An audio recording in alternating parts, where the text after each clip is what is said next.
ઉનાળાની કાળઝાળ ગરમી શરૂ થઈ ગઈ છે ત્યારે પક્ષીઓને ગરમીમાં રહેવા માટેની તકલીફ ન પડે તેમજ પીવાના પાણીની તકલીફ ન પડે તે માટે બનાસકાંઠા જનસેવા ચેરિટેબલ ટ્રસ્ટ દ્વારા પાલનપુર ગુરુ નાનક ચોક ખાતે નાયબ પોલીસ અધિક્ષક ડોક્ટર જે ગામિત અને પૂર્વ પોલીસ મથકના પીઆઈ એસ.એમ. પટણીના હસ્તે રિબન કાપીને પક્ષીઘર અને કુંડાનું વિતરણ કાર્યક્રમ શરૂ કરવામાં આવ્યો હતો, જેમાં મહારાણા પ્રતાપ સેવા ગ્રુપના સભ્યો મોટી સંખ્યામાં હાજર રહ્યા હતા અને લોકોને ચકલીઘર અને કુંડાનું વિતરણ કરવામાં આવ્યું હતું.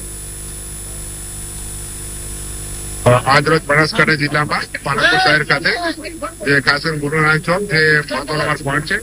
ત્યાં બનાસકાંઠા જિલ્લાનું જે અમારું ઘણા વર્ષોથી જે એક સેવા અને ભગીરથ કાર્ય ચલાવી રહ્યું છે મહારાણા સેવા પ્રતાપ ગ્રુપ, તેના દ્વારા ચકલીઘર વિતરણ અને પાણીના કુંડાઓનું વિતરણ જે ખાસ કરીને રાખ્યું છે.